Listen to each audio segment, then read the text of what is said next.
Hey everyone, Erick Stakelbeck here. Today on the newscast, we visit Hezbollah country, Israel's border with southern Lebanon. That's coming up. Stick around.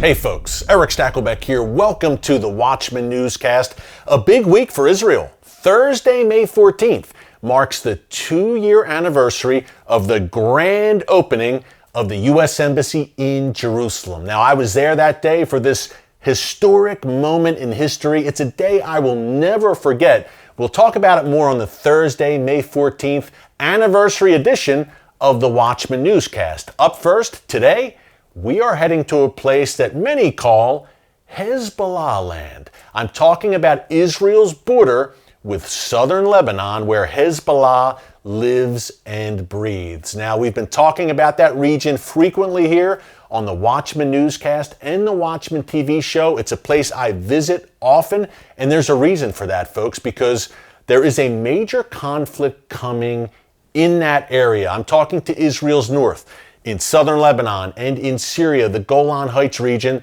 with Israel pitted against the Iranian regime and its proxies, chief among them, Hezbollah. Now, Iran and Hezbollah, as we've told you here on the newscast, are looking to establish that beachhead in Syria, but they already have it in southern Lebanon. We know that Hezbollah has some 150,000 rockets and missiles pointed at every inch of Israel, but another wrinkle to this is that in this next engagement, and here on the newscast we've been calling it the Great Northern War, it's not a question of if it's coming, but when it's coming. During this engagement, Sheikh Hassan Nasrallah, the leader of Hezbollah, has talked of a Hezbollah ground invasion of the Galilee in northern Israel. That's a nightmare doomsday scenario. And guess what? He wasn't kidding around when he said it, folks, because in December 2018, Israel uncovered a terror tunnel network.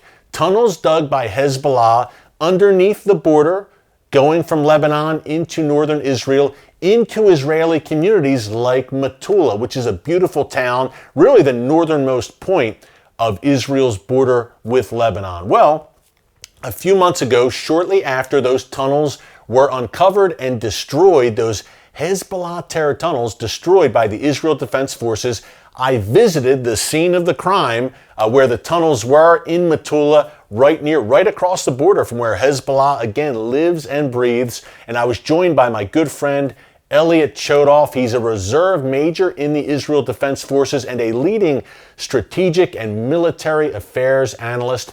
And we talked about the possibility of Hezbollah in that next conflict. Again, folks, it's not if but when, in that next conflict, attempting a ground incursion, a mini invasion into northern Israel. Could it happen?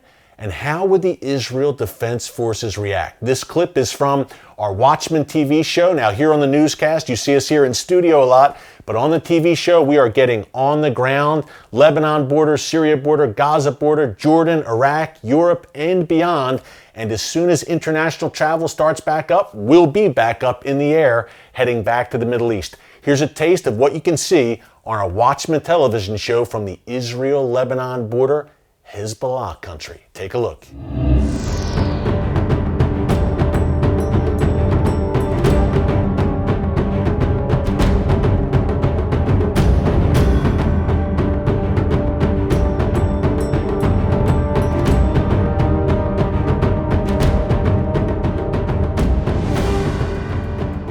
All of the work we've done against those tunnels was done on our side of the border.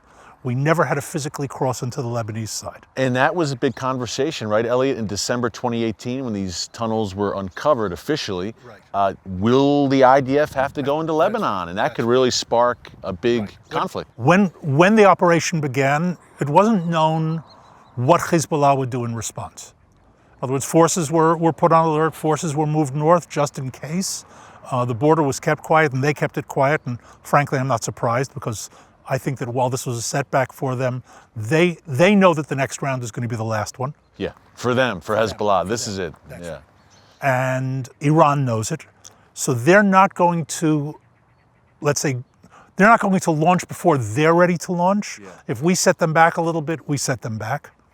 But it's not enough. They know it's not going to be a skirmish the next time around.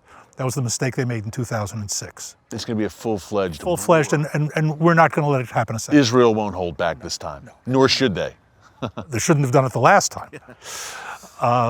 So what I see up here is sort of the opposite of the Gaza situation. We're not going to see a slow burn, minor incident, flare up. Yeah. That's not happening up here. Here we're going to go from 0 to 100 in one sweep. Elliot, this next war is going to be big. It's going to be nasty, as you've described for us here on the show before. Absolutely. And they know it. In other words, they've reached the point where they are a sufficient threat to our security that we can't afford to allow what's been going on, let's say, on the Gaza border to happen here. They've just amassed way too much force, way too much power, and when, because I believe it's a when and not an if, they decide to use it, we're not going to leave them sort of half back in the game. And they know it. We've been very, very clear. This is a threat that must be crushed decisively once and for all. Yes. How big of a black eye was this for Hezbollah? An embarrassment, number one. Did it make Iran, their Iranian masters, mad? And number two, how crucial were these tunnels to Hezbollah's strategy to attack the north? Okay. First of all, it's a black eye. Certainly, they've put a huge amount of effort, resources into excavating them, and there are more. So this is not total. It's a setback. An embarrassment for sure, because as much as Nasrallah in a speech tried to laugh it off, this hurts. You don't invest, anytime you invest that much in any sort of method, if it's thwarted, even partially thwarted, it hurts you. And if you thought you were doing it secretly and you found out that it's not such a secret, that hurts you in many, many different ways. So the purpose of the tunnels was to get advance parties into Israel.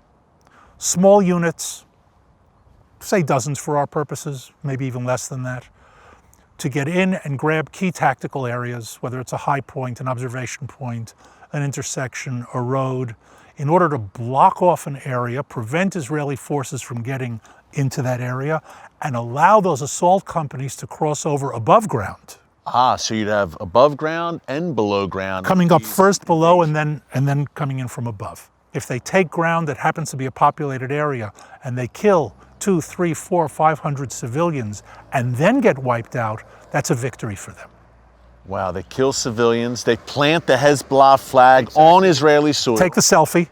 The selfie with the flag, the image beams out, Al Jazeera. We conquered the Galilee. That's the idea behind it.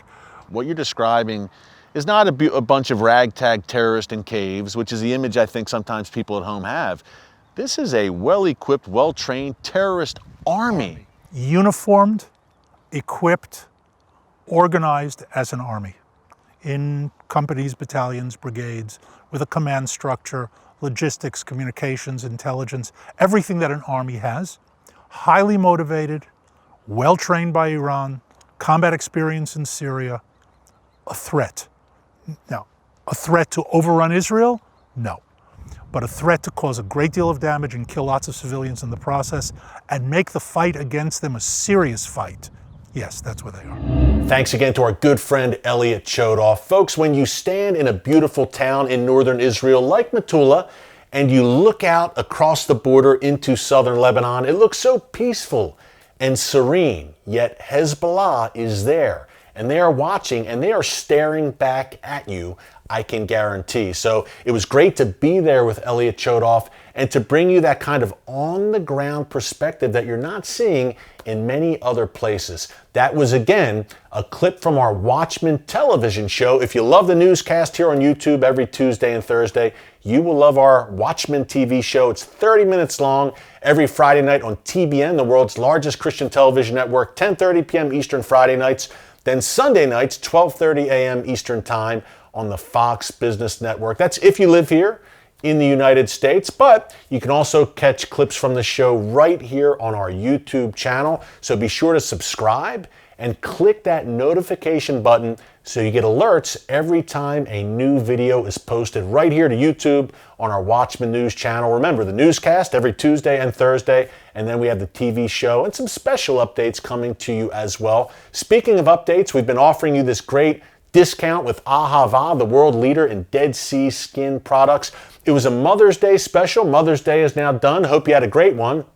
But we're going to extend this offer, so you'll see the link there under description, right underneath this video. Ahava is a great Israeli company, incredible, well-respected products, and a portion of the proceeds are going to Israeli families that have been hit hard by this COVID-19 economic shutdown. So 25% discount off the world leader in Dead Sea skin products. We're going to keep the offer going for a while here. Great partnership with our friends at Ahava. Well, thanks for joining us today on the Newscast. Remember, Thursday, May 14th, we will get in detail on the past 2 years. The embassy moved to Jerusalem May 14th, 2018.